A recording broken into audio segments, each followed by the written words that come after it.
Hello, I'm Bucky Dillon from LibertyRevoltMedia.com, and this is why I left the left. I was never really interested in politics growing up.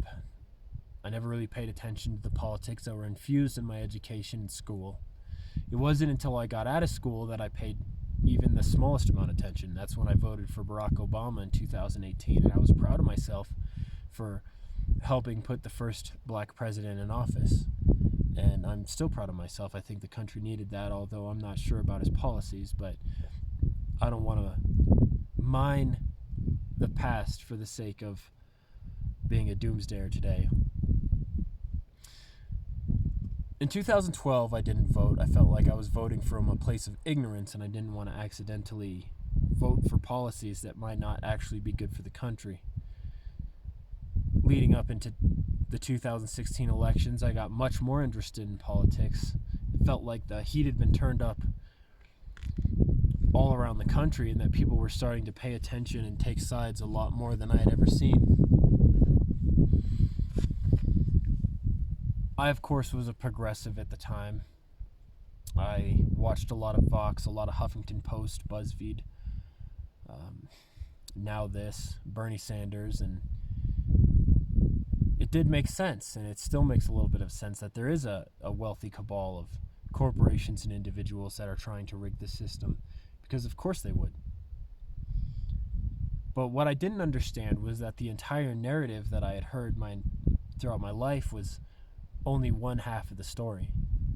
I had always heard that Republicans were racist, sexist, warmongers who didn't care about the poor, and that Democrats cared about minorities. So leading up to the 2016 election, when Bernie Sanders was cheated out of it, I remember being furious. I even got in an argument with my grandfather, and I told him that I was a socialist. He was a little bit offended. We argued back and forth about the efficacy, the sustainability of those policies, but at the end of the day, I didn't really have any evidence. I just had a lot of emotion, and I remember getting so angry that I stormed out, and for weeks, my grandparents were afraid to mention politics around me, and I remember feeling incredibly ugly. So I got a job as a touring drummer, and I started traveling around studying politics while I was sitting in a van from anywhere from 8 to 12 hours a day. When Donald Trump won the 2016 election, I wasn't a Trump supporter, but I remember feeling secretly amused watching a lot of my vicious left-wing friends come unhinged and seeing the Democrats lose, which I thought they so thoroughly deserved. I continued to study. I listened to a lot of Ben Shapiro, a lot of Jordan Peterson, Milton Friedman, Thomas Sowell, Larry Elder, Jason Riley, David Horowitz. Anything I could get my hands on because I wanted to understand it better. Mostly for the purpose of arguing against it better. But as I heard it, a lot of it actually started to make sense to me, and I understood that a lot of the right's arguments come from a place of gratitude for our country, gratitude for the progress we've made, and from a place of enabling people who take personal responsibility for their lives to make something of themselves and to have a form of government that is sustainable. Not having control of your borders is unsustainable. Not having a strong economy is unsustainable. Not having a strong military is unsustainable, right? And that these things weren't really present on the left. They supported a lot of these unsustainable policies, not realizing that if you try to tax a business at 90% and impose Green New Deal style regulations upon them and hike up the minimum wage and paid family leave and paid sick days and paid vacations and all of these other things, that a company isn't forced to just stay here. They can, will, and have moved to places like China and Mexico where they can simply become wealthy.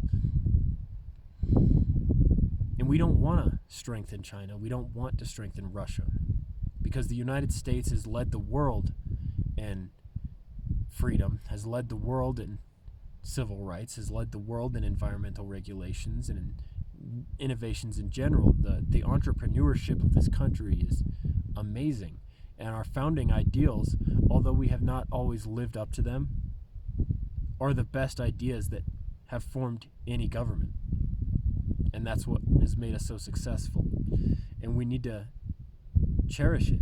I do think we need both sides. I think we need progressives pointing out discriminations and disparities. And I think we need conservatives saying, well, slow down, let's not tear down our whole country in the process. And we need a voice of reason saying, well, let's make sure that we can defend ourselves and that we can keep our place in the world, because the runners up to global power, China and Russia, have no history of liberal democracy, no history of human rights, no history of civil rights, and the day they could subvert us as the dominant force on the planet will be a devastating day for liberal values and progressive values. So if you care about the environment, if you care about civil rights, if you care about people being able to live up to their fullest potential and make something of themselves, if you care about freedom of speech, if you want to be able to protect your family, you can't align yourself with the left right now and with the identity politics and the big government, weak military programs they're trying to put in place. Until they change, I'm leaving the left.